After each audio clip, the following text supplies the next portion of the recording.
ആയി കൂട്ടുകാരെ, ഇത്രയും ദിവസം നിങ്ങൾ കണ്ടത് തിരുവനന്തപുരത്തെ പ്രഭാതമാണെങ്കിൽ ഇന്ന് നമ്മൾ കാണുന്നത് കണ്ണൂർ ഞങ്ങളുടെ വീട്ടിലെ പ്രഭാതമാണ്. പുറത്ത് നല്ല കോരിച്ചൊഴിയുന്ന മഴയാണ് കേട്ടോ. അമ്മ നല്ലൊരു ചൂട് ചായയും കൂടെ ഒരു മൈസൂർ പാക്കും തന്നു. ഞങ്ങൾ രാവിലെ അത് കുടിച്ചു തീർത്തിട്ട് നടയിലേക്ക് നോക്കിയപ്പോൾ അതേ 2 കുട്ടികൾ ചാറ്റൽ മഴയത്തിരുന്ന് കളിക്കുന്നുണ്ട്. അങ്ങനെ നേരെ ഞാൻ അങ്ങോട്ടേക്ക് വച്ച് പിടിച്ചു. പോണ വഴിക്ക് പൂവും നോക്കി ചിത്രശലഭവും നോക്കി അവിടെ എത്തിയപ്പോഴേക്ക് കുട്ടികൾ ഒരേ കളിയിലാണ്. ഞാൻ പറഞ്ഞു കയറി അകത്ത് പോവാൻ പറഞ്ഞിട്ട് അവർ ഒരു വിധത്തിൽ കേൾക്കുന്നില്ല. തിരിഞ്ഞു നിന്നിട്ട് എന്നോട് ഇന്ന് പറയുക, അമ്മയൊന്ന് കയറി പോവോ.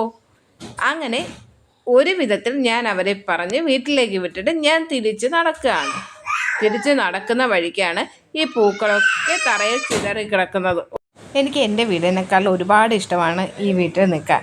ഇതെൻ്റെ ഹസ്ബൻഡിൻ്റെ വീടാണെങ്കിലും ഒരു കാലത്തും എനിക്ക് തോന്നിയിട്ടില്ല ഇതെൻ്റെ ഹസ്ബൻഡിൻ്റെ വീടാണെന്ന്. കാരണം ഇവിടെ ഉള്ളതെല്ലാം എന്നെ ഒരുപാട് സ്നേഹിക്കുന്ന ആൾക്കാരാണ്. അങ്ങനെ ഞാൻ കുട്ടികളെയും പറഞ്ഞു വിട്ട് തിരിച്ചു വന്നപ്പോഴുണ്ട് ചിന്നപ്പൻ എഴുന്നേറ്റ് മുറ്റത്ത് നിൽക്കുന്നു. ചിന്നപ്പൻ ഡാൻസിലാണ് കേട്ടോ.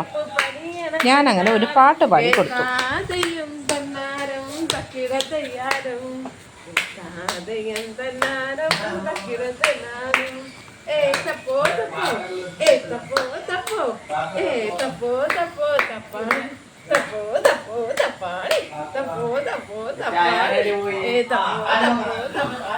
അത് കഴിഞ്ഞപ്പോൾ അമ്മ പറഞ്ഞു നമുക്ക് ഫുഡ് കഴിക്കാമെന്ന്. നേരെ പോയി അമ്മ നല്ല ചൂട് പറക്കുന്ന പുട്ടുണ്ടാക്കി വെച്ചിട്ടുണ്ട്. ഗ്രീൻ പീസ് കറിയുണ്ട്, പഴമുണ്ട്.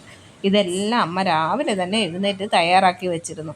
അമ്മ എല്ലാവർക്കും ഓരോ പ്ലേറ്റിലാക്കി വിളമ്പി തന്നു. ഞങ്ങൾ എല്ലാവരും കൂടി ഒരുമിച്ചിരുന്നാണ് കേട്ടോ ഇവിടെ ഫുഡ് കഴിക്കാറ്. അങ്ങനെ ഞങ്ങൾ എല്ലാവരും കൂടി ഇരുന്നു പുട്ടൊക്കെ കഴിച്ചു കഴിഞ്ഞ ശേഷം അച്ചാച്ചനും അച്ചമ്മയും വീണ്ടും കുട്ടികളെ കഴിപ്പിക്കുന്ന തിരക്കിലായി.